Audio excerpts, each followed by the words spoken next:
Vous écoutez Radio Campus, il est 9 heures. Ils roulent avec des vélos à hydrogène. Ils campent au pied de l'incinérateur. Ils projettent de construire un igloo solaire. Appelez-les. L'environnement vous fatigue? Vous avez une question, un témoignage, une proposition? Contactez le Pissenlit. Tous les troisièmes samedis du mois, en direct sur campus à 9 heures. Laissez vos messages à pissenlit@dijon.radio-campus.org ou appelez en direct le Pissenlit au 03 80 66 33 54. Tous les troisièmes samedis du mois, en direct sur campus à 9 heures. Bonjour, nous voilà rendus sur l'émission Le Pissenlit sur Radio Campus. Bonjour Thierry. Salut mon Stéphane, comment ça va? Ça va bien. Alors aujourd'hui, on va parler de l'obsolescence programmée, un vaste sujet, vous allez voir. Et pour ça, nous avons avec nous Nathalie Chevigny. Bonjour Nathalie. Bonjour Thierry, bonjour. De l'association Envie. Donc pour rentrer directement dans ce sujet, je vais vous faire une petite introduction de pourquoi on parle de ce sujet-là.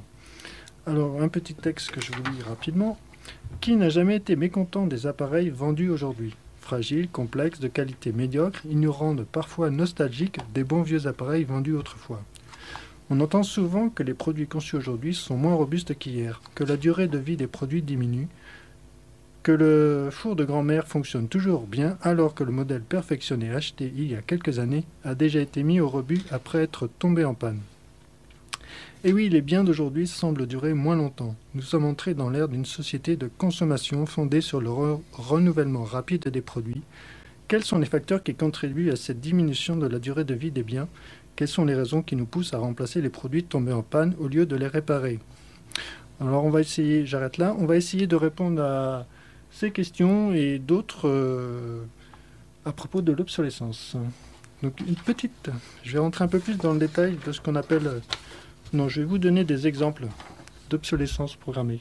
Oh oui Stéphane. Allez, j'attaque direct. Qui n'a pas un iPhone, un iPad ou un iPod d'Apple? Moi. Ah, on est trois ici, c'est bien.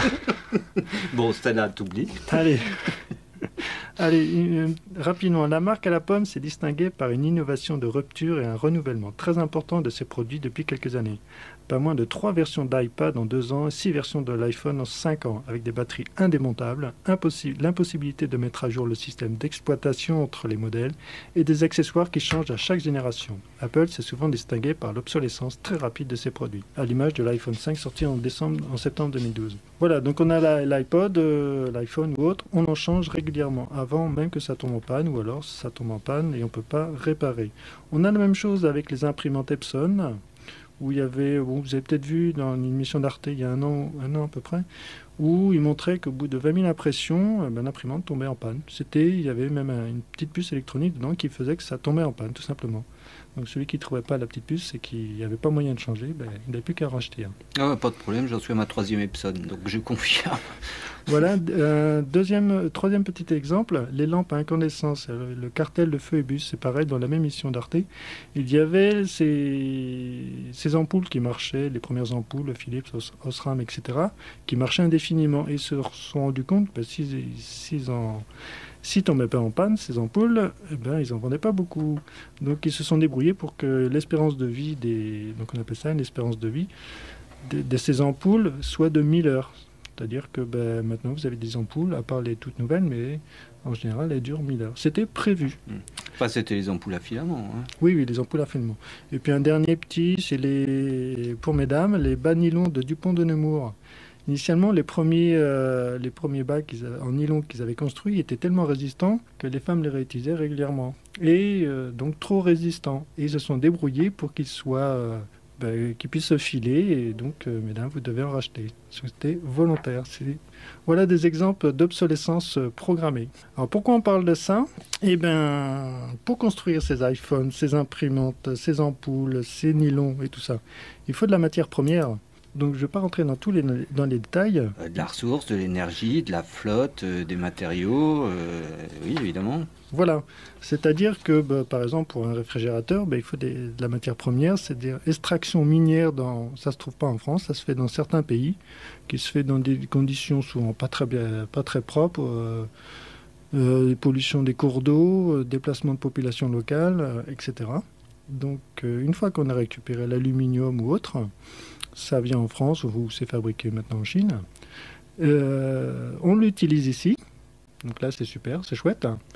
Et on l'utilise, donc, comme je le disais au début, de moins en moins longtemps. Et après, qu'est-ce que ça devient? Eh bien, pour une partie des cas, ça part à la poubelle. Et dans une autre partie des cas, c'est réparé. C'est pour ça que, notamment, on a invité aujourd'hui Nathalie Chevigny de l'association Envie qui va nous parler justement de H9, cette association. C'est bien une association, c'est ça? C'est une association et une société commerciale, puisque nous faisaux du transport, interdite aux associations. Donc nous avons 2 casquettes. D'accord. Et qui répare les appareils électroniques. C'est bien ça? Alors plus précisément, les appareils électroménagers et ce qu'on appelle plus généralement le gros électroménager. Lave-linge, sèche-linge, lave-vaisselle, réfrigérateur, congélateur, cuisinière. Tout ça. Voilà, tout ça, mais je mets à part, parce que vous citiez à juste titre, notamment tous les appareils high-tech, on n'intervient pas sur ces nouveaux produits qui demandent souvent une formation plus importante, étant donné que nous employons des personnes en insertion, souvent avec des niveaux de qualification plus fragiles. Il est important de conserver des réparations plus mécaniques que techniques et électroniques qui demandent souvent des niveaux de formation de niveau bac ou supérieur. Donc voilà la raison pour laquelle nous nous limitons à des réparations qui s'adressent à des personnes qui ont une vraie prédisposition technique mais qui n'ont pas forcément de compétences de base en mathématiques, en électronique plus Oui, tu es en train de dire que c'est indexé à un niveau de qualification. Oui, tout à fait. C'est logique. Et que la demande en insertion est principalement sur les niveaux de qualification plutôt de niveau 5, 6, 7 pour les personnes qui connaissent ces statistiques. Voilà, je termine ici la présentation rapide de l'obsolescence. On pourrait en parler pendant un certain temps. Et donc, il faut voir la situation. Vous achetez votre appareil, un four ou un réfrigérateur, etc. Il tombe en panne dans les 2 premières années, là où il y a une garantie. Qu'est-ce que vous faites, Thierry? T'as un sens du suspense, Stéphane. Franchement, tu sais que tu t'améliores d'émission en émission. Voilà, tu mets pas. Non, mais refais-la. Fais pas le politicien, réponds à ma question. Il tombe en panne dans les 2 ans de garantie, puisque les garanties sont de 2 ans actuellement sur les appareils. Donc ton réfrigérateur. Oui, il tombe en panne dans les 2 ans. Tu le fais réparer, c'est ça? Tu vas voir le vendeur. Non, je gueule. Tu gueules un grand coup auprès du réparateur. Oui. Pas du réparateur, du vendeur, d'ailleurs. Donc où est-ce qu'on fait classiquement? On retourne voir le vendeur, on dit bon, ça va, l'appareil est tombé en panne, soit vous le réparez, soit vous le changez, c'est ça.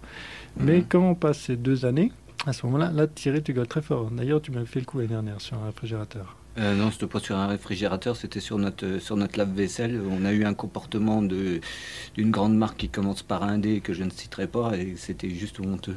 Non, je ne vais pas vous la raconter parce que c'est un petit peu long puis ça s'est passé par épisode. Mais enfin, la panne, elle était évidente depuis le début. Ils nous ont fait... Il y a 3 gars qui se sont déplacés. À chaque fois, ils nous ont diagnostiqué un truc différent. Au bout du bout, pour nous dire que la réparation valait pas la peine et puis qu'il fallait racheter un autre appareil. Que précisément, il en avait un d'occasion, que ça tombait très très bien. Résultat des courses, j'ai pris mon tournevis, j'ai démonté la durite, j'ai recoupé, j'ai rebranché, puis ça a fonctionné. Puis le truc, il tournait encore. C'était juste du grand foutage de gueule. Un bricoleur, quoi. Voilà. Donc voilà. Non, mais... Donc vous avez la solution, soit il tombe en panne dans les 2 ans où il n'y a pas de souci avec la garantie, soit il tombe en panne après, vous appelez Thierry qui vous répare le truc. Joli.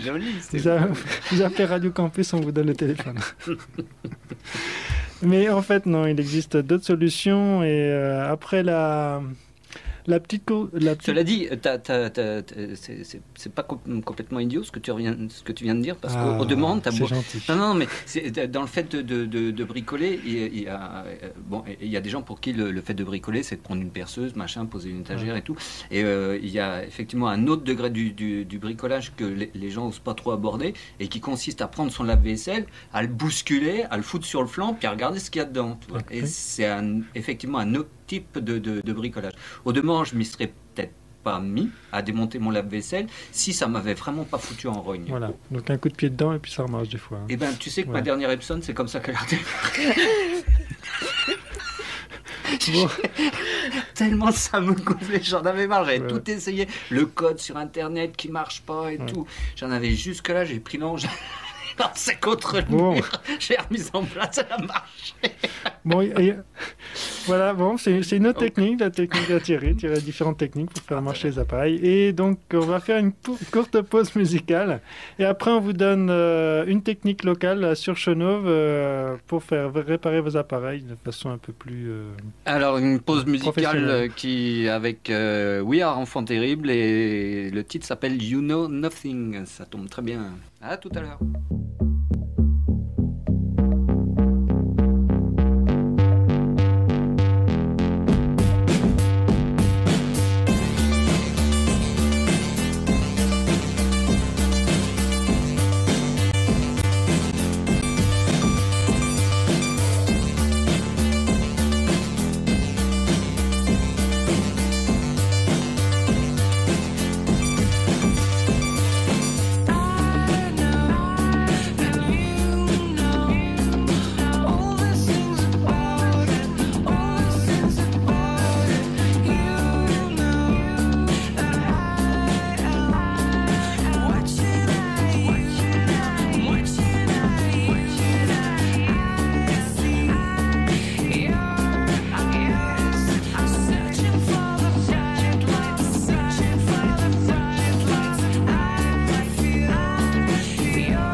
Allez, c'est reparti dans l'émission Le Pissenlit. Vous êtes bien sur Radio Campus Dijon.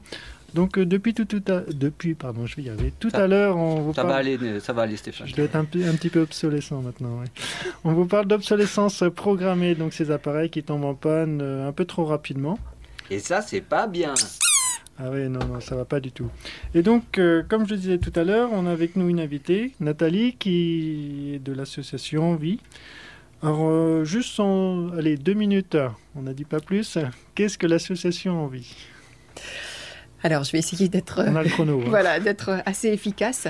Donc, Envie, c'est le terme barbare d'entreprise d'insertion. Alors, entreprise d'insertion, ça veut dire quoi ? Eh ben, c'est une entreprise avec des objectifs de productivité, de qualité, management, gestion, comme n'importe quelle entreprise.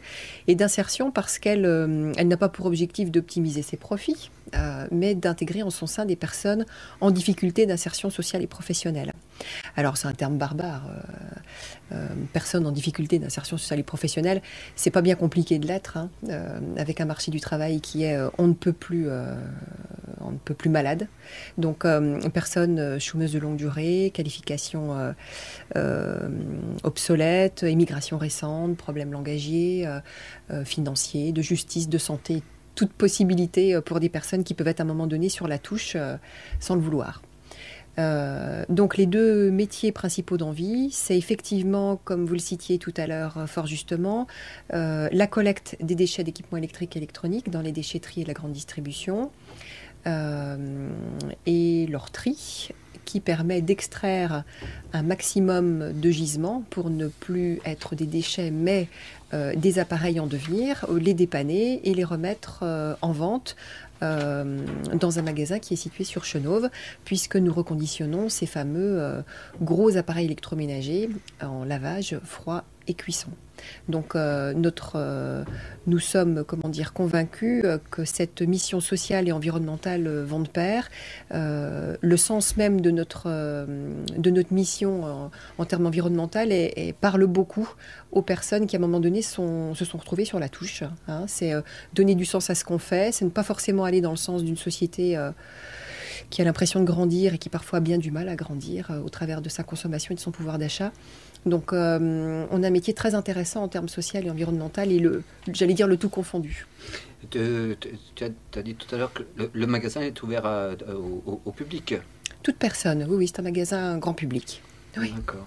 Principalement fréquenté quand même par des personnes à faible revenu, puisque on a quand même presque 70% de personnes qui ont du mal à acheter neuf, mais de plus en plus fréquenté par les consommateurs dont on entend de plus en plus parler et qui votent avec leur pouvoir d'achat. D'accord. Et il y a beaucoup de monde, ça fait la queue, ça marche comment? Vous cherchez à être connu un peu? Alors, ça fait la queue pas assez. D'accord. Non, je plaisante. C'est pas si connu que ça. Ça reste. Nous ne faisons quasiment pas de publicité, donc ça reste quand même.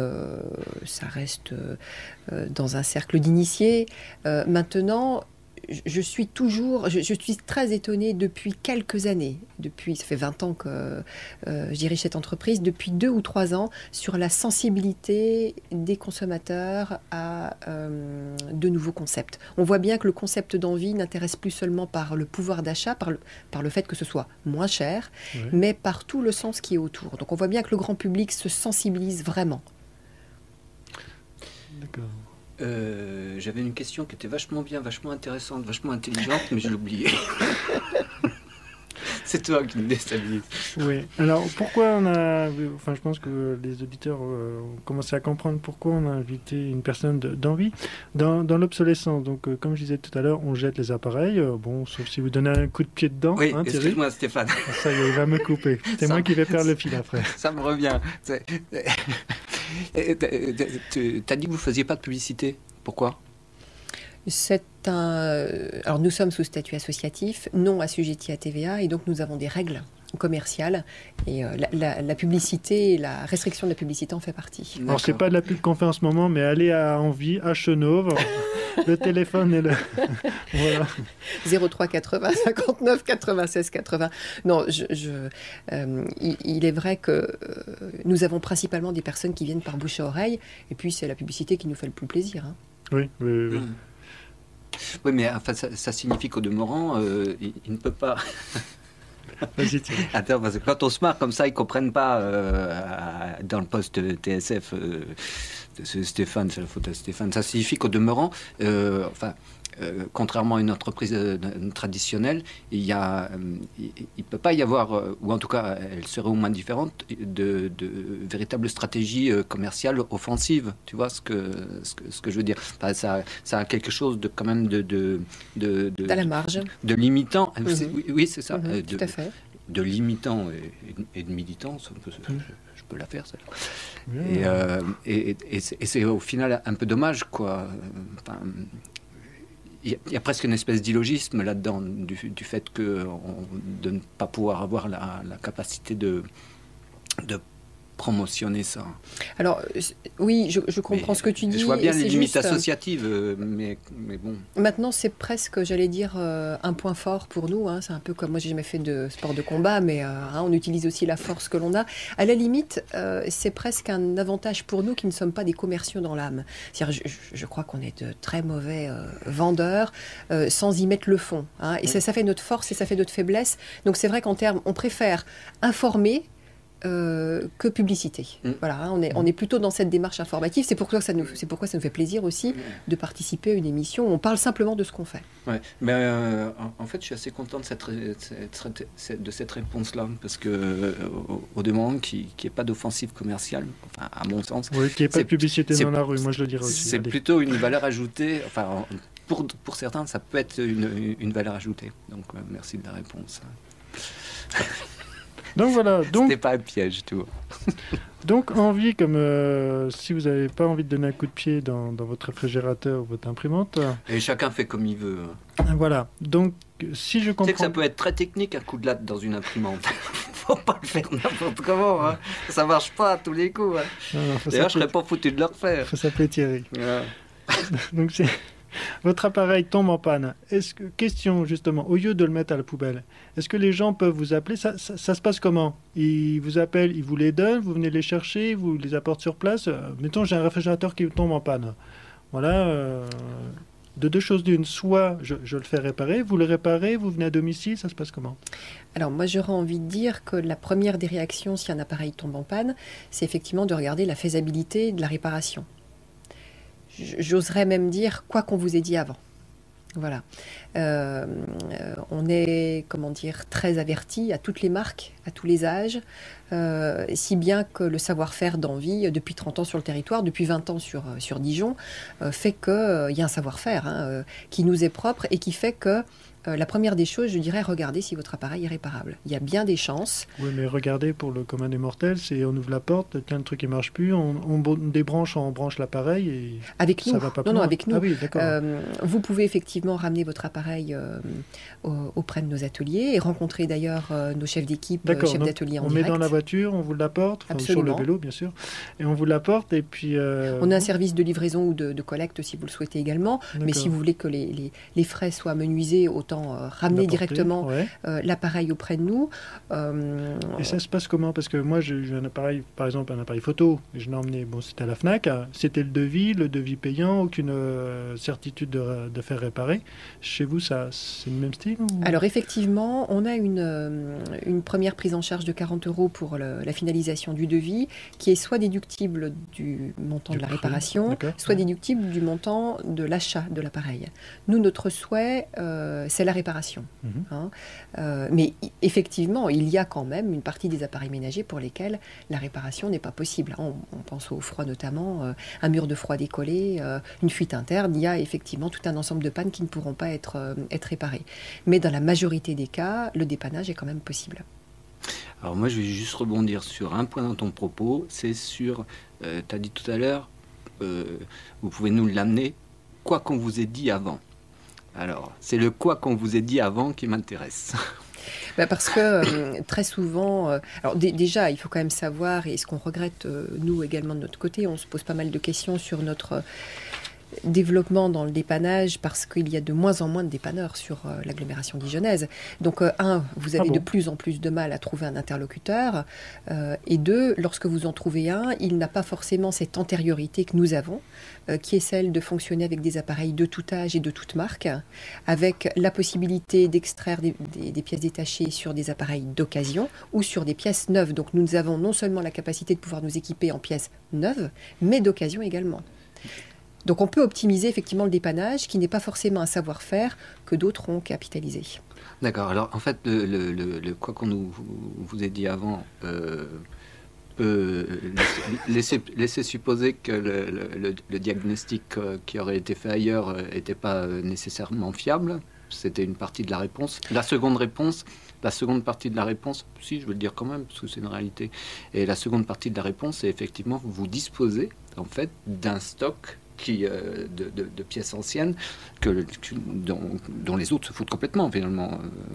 C'est la spécificité d'Envie. On a un savoir-faire et on dispose d'un stock que d'autres ne peuvent pas forcément avoir et en connaissance, en capacité de pouvoir diagnostiquer de cette manière et de pouvoir intervenir sur des pièces d'occasion. Ouais, ça c'est une vraie spécificité au demeurant. Après la pause, on va parler justement de ces pièces et de la problématique de les trouver notamment. On reviendra sur la loi de consommation et voilà, des différents problèmes. Alors, si je retrouve mes lunettes... Ah, c'est Thierry qui retrouve ses lunettes. Ça, c'est mon cas. Ah, voilà. On va faire une pause avec Emily Wells et ça s'appelle Mama's Gonna Give You Love. Oh. Ça peut pas faire de mal.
Et voilà, nous voilà revenus dans l'émission Le Pissenlit sur Radio Campus. On parlait des pièces détachées de l'association Ville.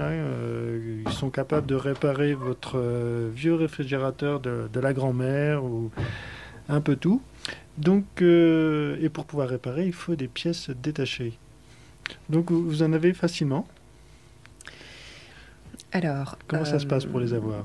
Facilement, j'allais dire oui et non. Pourquoi je dis oui et non? Parce que nous avons effectivement la chance d'avoir ce gisement extraordinaire de tous ces déchets d'équipements électriques et électroniques collectés sur tout le département. Donc ça nous donne un potentiel de récupération d'appareils de pièces détachées d'occasion lorsque c'est possible, bien sûr, puisqu'il y a des pièces plus sensibles pour lesquelles cette extraction d'occasion ne le sera pas. Donc oui, c'est un gisement extraordinaire, et j'allais dire non en même temps, parce que nous sommes très sollicités également pour l'achat de pièces détachées par des particuliers, auxquels parfois nous ne sommes pas capables de répondre. Alors, mea culpa pour nos propres services, c'est-à-dire peut-être également que nous n'avons pas su ou que nous ne savons pas tirer profit de ce gisement pour suffisamment l'organiser et répondre à la demande du particulier, mais aussi parce que très souvent le particulier est intéressé par les mêmes pièces détachées que nous-mêmes dans nos reconditionnements. C'est-à-dire les gens comme Thierry qui bricolent, c'est ça? Non, en l'occurrence non, parce que je crains pas trop. Je n'ai pas eu à recourir à... Quoi qu'à Fruits Malins, on soit équipé avec des congélos d'envie et puis que ça marche impeccable, mais sinon là non. Non. Pour mon imprimante, là, non. Les méthodes de Thierry, on les utilise pas. Hein. Je rassure tout de suite oui, vos auditeurs. Précisons-le, effectivement, il ne faut pas te faire de mal. Et une autre, vous allez peut-être y revenir, mais je pense qu'une des avancées que pourrait être ce projet de loi serait effectivement la mise à disposition de nos constructeurs d'un nombre maximisé d'années après la mise en marché des appareils, de pièces détachées neuves également, à coût accessible. Tu vois, du coup, elle te lance le sujet. Voilà, donc hors antenne et avant... La prochaine fois, c'est pas toi qui anime. On parlait du projet de loi de consommation. Donc, au mois, petit retour en arrière, au mois de juin, il y a eu la loi de consommation, les députés ont légiféré dessus. Et les amilataires avaient demandé, donc les amilataires France, au niveau local, il y a eu aussi des actions pour interpeller nos députés, pour que, donc 3 articles rapidement sur l'obsolescence programmée, que les appareils puissent être garantis 10 ans, actuellement c'est 2 ans, donc on demande à ce que les appareils soient garantis 10 ans. Bon, c'est pas passé, faut pas se leurrer. Qu'il y ait un délit d'obsolescence programmée, bon, c'est plus discutable, mais là où je voulais en venir, c'est sur les pièces de rechange. Et je vous lis rapidement un petit morceau de la proposition de loi qui avait été faite par les amilataires, article, voilà. Dans une période de 10 ans à compter de l'arrêt de la production du produit concerné, les pièces de rechange sont disponibles sur le marché dans un délai de 1 mois. C'est-à-dire que vous achetez un appareil, il est vendu tant de temps, à partir du moment où il est plus vendu, l'entreprise qui le vendait, qui le produit, doit s'engager pendant 10 ans à fournir les pièces, par exemple les pièces pour Envie. Voilà, comme ça ils pourront vous réparer pendant au moins 10 ans. Il y avait les fabricants rendent disponibles les notices de réparation des produits. Un décret en Conseil d'État fixe les modalités d'application du présent article. Alors j'imagine qu'à Envie ça doit vous intéresser pour savoir comment est foutu l'appareil. Et ensuite, les prestations de services après-vente exécutées à titre onéreux par le vendeur font l'objet d'une garantie pendant une durée de 1 an. C'est-à-dire qu'une fois que l'appareil est réparé, il y a au moins une garantie de 1 an. C'est garanti chez vous? Alors toutes les ventes de nos appareils sont garanties 1 an pièce et main d'œuvre. Vous le faites déjà donc. Nous le faisons déjà avec une capacité d'extension de garantie à la 2e année. Mais c'est vrai que ces textes pouvant étendre la capacité de n'importe qui à pouvoir trouver des pièces détachées, j'avais entendu parler de 6 ans, 10 ans c'est encore plus intéressant, mais c'est vrai que c'est vraiment central dans la capacité que l'on pourra avoir en tant que consommateur ou professionnel de pouvoir étendre la vie de nos produits. C'est un beau texte s'il aboutit. Oui, alors il n'était pas passé, donc les députés n'étaient pas intéressés, les sénateurs qui avaient voté dessus en septembre n'avaient rien fait. J'ai appris cette semaine que ça va revenir en 2e lecture, donc aux députés qui nous écoutent et aux sénateurs, vous inquiétez pas, les amilataires vont venir vous voir.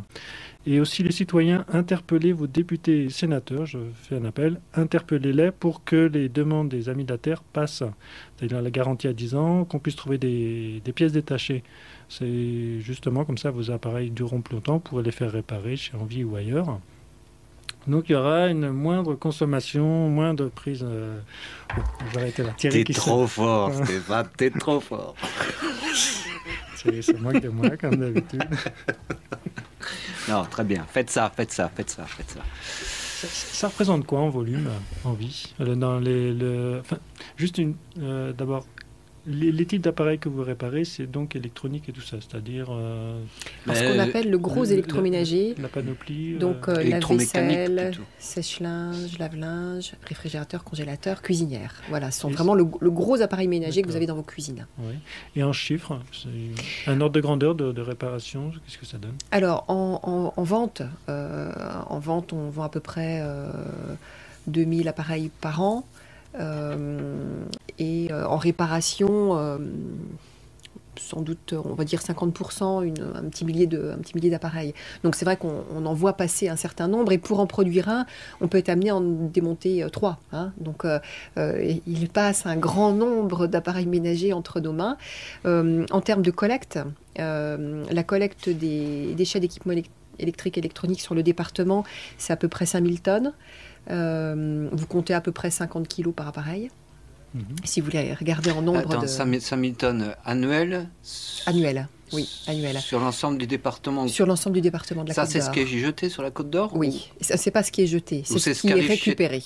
Ce qui est jeté est beaucoup plus important que ça, hein, puisqu'on sait qu'il y a des gisements aujourd'hui qui ne sont pas officiellement dans la filière. Et en gros, tu as une idée de ce que ça Ah oui, puisqu'il y a des chiffres nationaux qui sortent à ce niveau-là. On sait que le gisement par an de déchets d'équipements électriques et électroniques par personne est entre 18 et 21 kilos. Et aujourd'hui, nous en collectons 6 à 7 kilos. Donc nous sommes bien en dessous du gisement réel qui est au département. Ça fait de la masse. On en a un peu parlé tout à l'heure, mais la collecte se passe comment? Les gens vous apportent ou il y a une autre filière? Les personnes apportent, ou les personnes apportent sur les déchetteries ou dans la grande distribution lorsqu'ils achètent un appareil neuf, et nous collectons systématiquement sur tous les points de collecte du département, que ce soit en déchetterie ou dans la grande distribution, ou bien sûr sur les appareils qui nous sont amenés directement puisque nous sommes un point de dépôt. Alors attends, je voudrais revenir à ce qui n'est pas collecté et puis à ce qui échappe à cette logique-là. Les autres gisements, ils sont où et puis pourquoi ils ne sont pas collectés? Alors, il y a des gisements que nous avons, que nous, en tant que consommateurs particuliers, que nous jetons dans des filières, dans des poubelles. Je pense notamment aux les produits high-tech assez petits peuvent très bien partir dans les ordures ménagères. C'est ça, ouais. Ne partent pas sur les filières dites... Est-ce que tu mettais aussi les produits high-tech là, dans le tonnage en question? Les déchets d'équipements électriques et électroniques, c'est tout ce qui est électrifié dans un ménage. Donc tu mettais aussi les ordi et tout ça? Tout est dedans, voilà. Okay. Nous ne faisons le reconditionnement et la réparation que sur les gros ménagers, mais les D3E contiennent beaucoup plus d'appareils que ce que nous reconditionnons. D'accord, ça permet de relativiser le tonnage que tu as dit tout à l'heure, parce que un ordinateur, ça pèse pas la même chose qu'un frigo, quoi. Tout à fait. Même un téléviseur pèse moins lourd aujourd'hui que ne pesait un appareil à tube cathodique il y a quelques années. Ouais, parce que quand on parle quantité, après, il faut quand même qualifier un petit peu la quantité, sinon on ne comprend plus trop. Mais vas-y, poursuis. Alors, les autres gisements? Donc, toute une partie du gisement, en tout cas le plus petit, qui part sans aucun doute pour une grande partie dans les ordures ménagères, donc qui part à l'enfouissement ou en incinération. Et qui pourrait partir dans une filière de recyclage. Alors qu'il pourrait partir dans une filière de recyclage. Là, on est sur un acte où le consommateur ne se rend pas compte de la pesée de son acte. Hein. Une grande partie sont encore à la maison, chez un certain nombre de personnes qui conservent dans la perspective au cas où. Donc on a tout un ensemble de déchets qui sont encore à domicile. Et puis il y a des filières parallèles, de plus en plus d'ailleurs avec les difficultés sociales du moment, où nous arrivons sur un point de collecte et la totalité des gisements sont déjà partis, puisque quelques personnes qui peuvent connaître une façon de revendre des matières peuvent tout à fait récupérer un certain nombre d'appareils ménagers pour tenter de récupérer les matières premières nobles qui pourraient être valorisées. Donc ça fait, j'allais dire, tout un ensemble de flux qui échappent à la collecte et à la dépollution ou au reconditionnement possible. D'accord. Donc, et alors pour le coup, il y a, donc la remise en fonction du matériel chez Envie.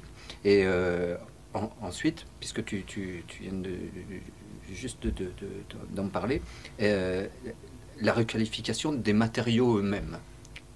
Tu vois ce que je veux dire? Des matières premières, cuivre, aluminium, ferreux. Voilà, c'est ça. Ok. Donc, vous, ça fait aussi partie de votre métier, ça? Ou après, plus maintenant. On a fait pendant tout un temps, effectivement, une prestation de démantèlement des matières premières.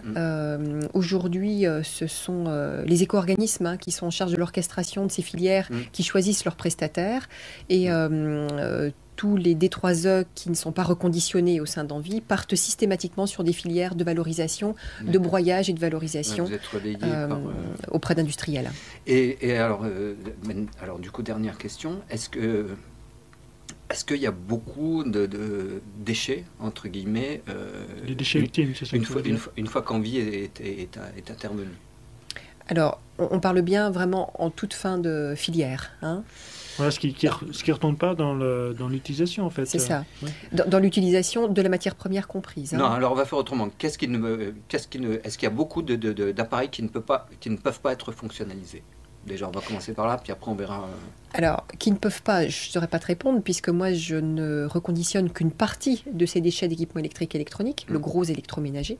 Donc, sur ma partie, en tout cas, on ne reconditionne environ un tiers. Mais il faut savoir que le plus gros des tonnages, aujourd'hui, le tonnage le plus en développement sur les déchets d'équipements électriques et électroniques, ça ne va pas vous étonner, c'est ce qu'on appelle le PAM, les petits appareils en mélange. Et les petits appareils en mélange, ce sont les appareils high-tech, tablettes, ordinateurs, téléphonie, voilà. Donc, et ce sont ceux sur lesquels nous n'intervenons pas en reconditionnement. Hein. Donc, et celle-ci, effectivement, est grandissante. Oui. Alors, je crois qu'on va faire une petite pause musicale là-dessus. Hein. Oui, une petite pause avec Jean-Jacques Perret. Le titre, c'est EVA.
Et nous voilà revenus dans l'émission Le Pissenlit sur Radio Campus. On continue avec l'obsolescence programmée et puis on est rentré un peu plus dans le détail sur les appareils, le reconditionnement des appareils, le gros lave-linge, lave-vaisselle, le four, etc. avec l'association Envie.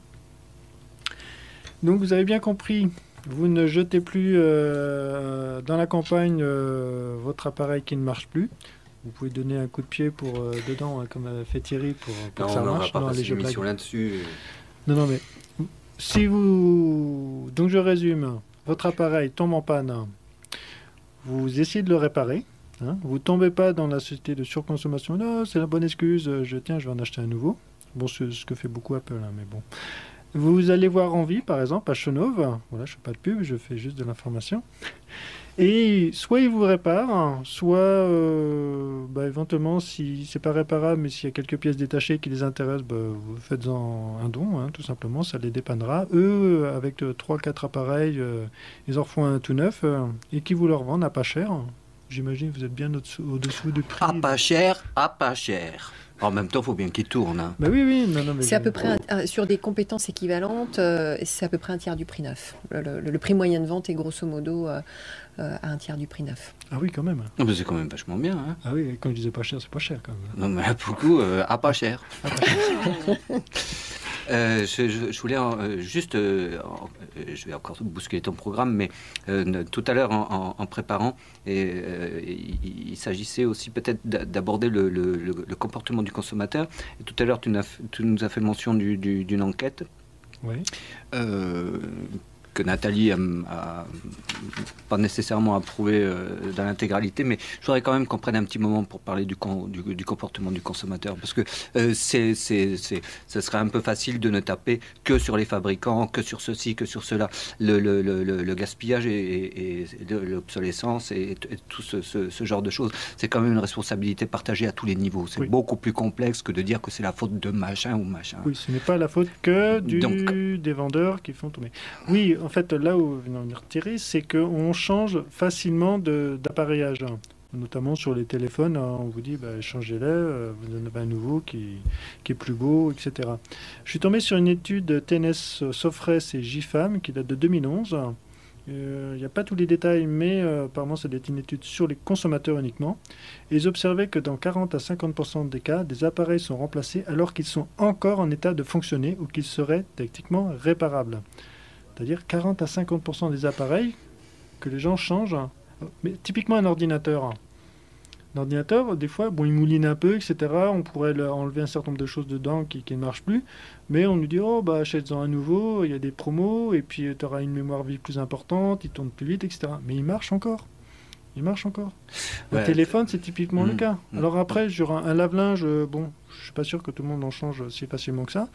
Mais les télés, c'est typiquement le cas. Moi, je connais pas mal de gens qui ont les tubes cathodiques, etc., qui marchaient encore très bien, et ils ont changé pour un écran plat parce que techniquement, c'est plus pratique, ils peuvent l'accrocher au mur, etc. Mais ils marchaient.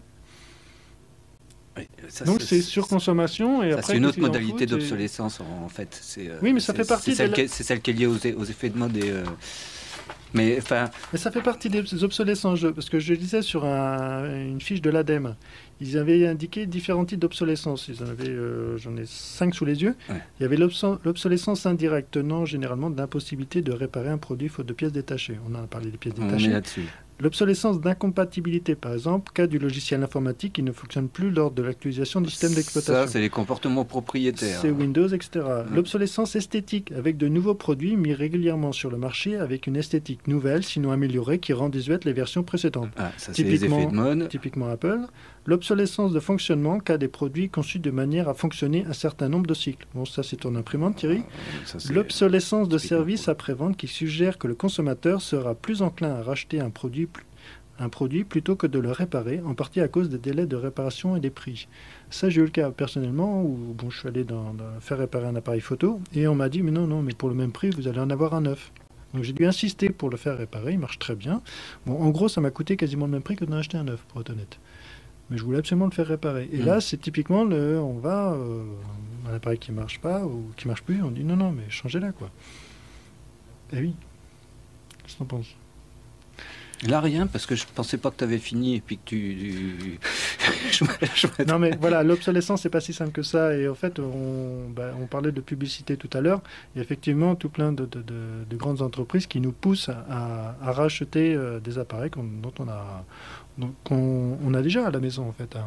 Tout ça, bon, après, on ne va pas rentrer dans le détail, mais sociétés de consommation sur consommation et ces entreprises qui ont besoin de faire du chiffre, de grandir, de croître, etc. Moi, je trouve ça énorme, là, ce chiffre-là de 40%, je trouve ça mais énorme. Je ne sais pas, t'en penses quoi, Nathalie? Je pense que c'est là tout le mérite de votre émission, c'est que je crois que c'est vraiment important d'interpeller, comme tu le disais très bien, de nous interpeller, de s'interpeller soi-même dans nos propres comportements. C'est vrai qu'on ne se questionne sans doute pas assez dans la façon dont on consomme, et on consomme beaucoup. Et moi, je suis de plus en plus persuadée que notre pouvoir d'élection se fait beaucoup au travers de notre portefeuille. Hein. Je crois qu'on peut exprimer beaucoup de choses. Après, ce qui est très compliqué, c'est de trouver... et d'avoir une lisibilité sur les acteurs qui fonctionnent différemment. C'est pas toujours simple quand on veut s'équiper d'un appareil ménager, quand on veut s'équiper de téléphonie ou quand on veut réparer sa téléphonie. Tu disais à juste titre que la réparation de ton appareil photo a été relativement gonflée, puisque c'est vrai que faire réparer au même prix que l'achat d'un nouveau qui lui-même est garanti, à un moment donné, ça peut être un peu schizophrène. Je veux protéger ma planète, mais en même temps, je veux quand même protéger aussi mon pouvoir d'achat. Donc, mais je reste persuadée qu'effectivement, le consommateur a un vrai poids. Et c'est le seul poids qu'on puisse avoir devant l'industrie. C'est comment l'industrie peut effectivement intégrer le fait qu'il aura intérêt à capter notre attention, non pas par le look ou par une meilleure performance virtuelle, mais par le fait que ce soit un produit qui, en termes sociétal, a du sens. Et là, en tant que consommateur, comment peut-on faire pour arriver à trouver les bons interlocuteurs, les bonnes actions qui nous permettent de voter au travers de ce qu'on va acheter. Et quand on va acheter bio, quand on va acheter consommation durable, quand on va faire réparer, et ce que vous mettez en place au travers de votre émission, à mon sens, y contribue. On le voit dans notre magasin quand les personnes nous interpellent de plus en plus sur qui nous sommes. Ah bah ça c'est sûr, cet après-midi, là, quand l'émission va passer, vous allez voir le nombre de personnes qui vont venir chez vous, ça va gonfler. Hein. Hein? Tous ceux qui ont besoin de faire réparer un appareil, qu'est-ce que t'en penses, Thierry? Oh l'autre. Oui, mais au demeurant, n'empêche que... Non mais réfléchissez avant de tout balancer dans la nature, quoi, ou à la poubelle. Oui, voilà.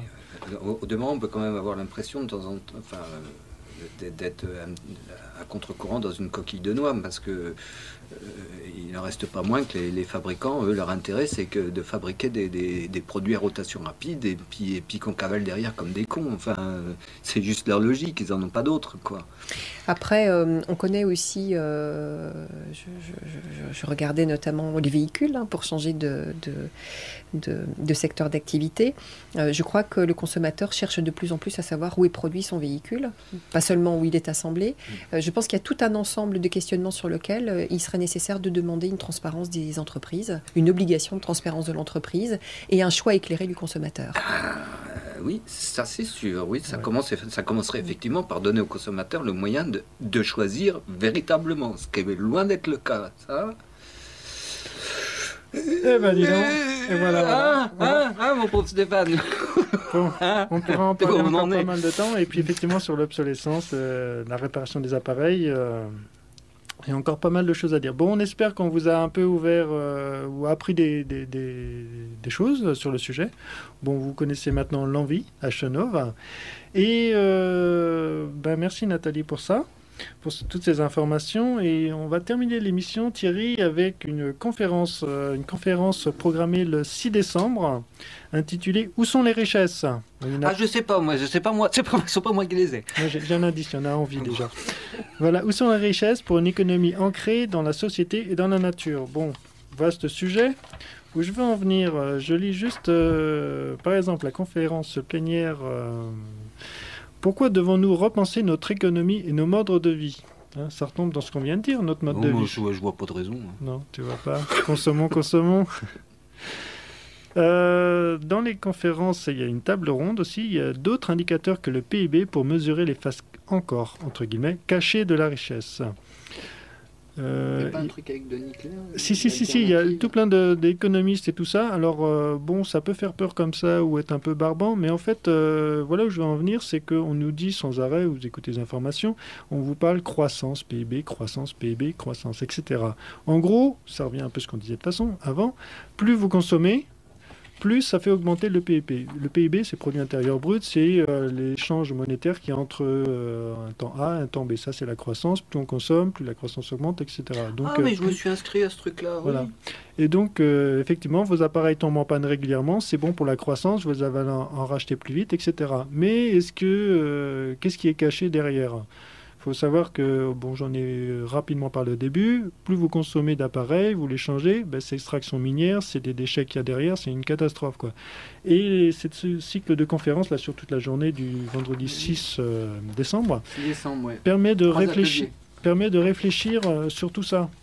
Quel est le sens à tout ça? Est-ce qu'il n'y a pas d'autres moyens de vivre, hein? Donc rapidement, il y a 3 ateliers l'après-midi. Tenir compte des équilibres naturels, source de richesse indispensable à la vie. Et oui, vous allez prendre, parce que je lisais aussi tout à l'heure dans l'obsolescence, les t-shirts qui sont faits pour ne pas durer longtemps. Un t-shirt, je ne sais plus, je crois que c'est 1700 litres de flotte qu'il faut pour produire un t-shirt, un truc comme ça, un truc de dingue, quoi. Une tasse de thé, c'est 140 litres d'eau. Il faut faire pousser le thé, etc. Il faut arroser, les pesticides qu'il y a derrière. Enfin bref, c'est... On faisait un petit signe, c'est pas grave. Je continue rapidement. J'ai pas mes lunettes. À quoi deuxième atelier, à quoi servent les... Ça, c'est le genre de truc à la radio, c'est juste... Thierry qui me coupe, j'ai plus mon coup de temps. À quoi servent les monnaies citoyennes et alternatives, ou alternatives aussi, parce que bon... c'est à ça que je me suis inscrit. Voilà, ça c'est intéressant parce que, enfin, je connais pas très bien le sujet, mais l'économie circulaire, on reste, au lieu d'acheter à l'autre bout du monde, on va acheter local, donc avec une monnaie qui est typiquement dijonnaise ou agglomération ou Côte d'Orienne. Ça suppose de réinventer des choses. Voilà, on reconsomme local, donc ça fait marcher ici le commerce, ça fait des emplois locaux, et donc tout a un intérêt. Dernier atelier, des indicateurs alternatifs territorialisés au service des enjeux de développement durable. Et oui, parce que je vous parlais du PIB, il existe d'autres indicateurs de bien-être, etc. Il y a toute une flopée, dont certains internationaux. Et il y a possibilité, j'ai vu ça dans certaines régions, voire même plus locales, c'est possibilité de faire des indicateurs économiques locaux, économiques, sociaux, environnementaux. On fait un gros panel. Alors, au lieu de dire, oui, il faut la croissance, il faut que le PIB augmente, là, non. Dedans, on va y mettre des indicateurs de bien-être. Est-ce que les gens sont heureux d'être sur place? Le nombre d'accidents qu'il y a, le nombre de déplacements à vélo, le taux de recyclage des appareils électroniques, tout plein de choses. On peut faire des indicateurs locaux à notre sauce. Donc voilà, toute une journée de réflexion sur les richesses. On a plein de richesses locales. Et c'est pas que le fric, c'est pas que je consomme la richesse. Puis il n'y a pas que les indicateurs. C'est simplement si on modifiait les normes comptables, on pourrait parfaitement identifier les schémas qui permettent que le pognon aboutisse dans les paradis fiscaux. Je ne vais pas répéter le truc, mais il y a quand même 10 000 milliards qui traînent dans les paradis fiscaux, ça suffirait largement à juguler la crise. Bon, on va pas parler. Donc tu vois, consommer plus, travailler plus pour alimenter ça, moi perso, je préfère aller jouer à la pétanque avec des pommes de pain. Voilà, donc je vous dis... Alors, la journée en question, c'est quand même organisé par Alter Bourgogne. Alter Bourgogne, et la prochaine émission, on en parlera très certainement. On vous remercie et à très bientôt. Un grand merci à Nathalie. Merci de votre accueil. C'était un plaisir. Il roule avec des vélos à hydrogène. Il campe au pied de l'incinérateur. Il projette de construire un igloo solaire. Appelez-les. L'environnement vous fatigue? Vous avez une question, un témoignage, une proposition? Contactez le Pissenlit. Tous les 3e samedis du mois, en direct sur campus à 9h. Laissez vos messages à pissenlit@dijon.radio-campus.org ou appelez en direct le Pissenlit au 03 80 66 33 54. Tous les 3e samedis du mois, en direct sur campus à 9h.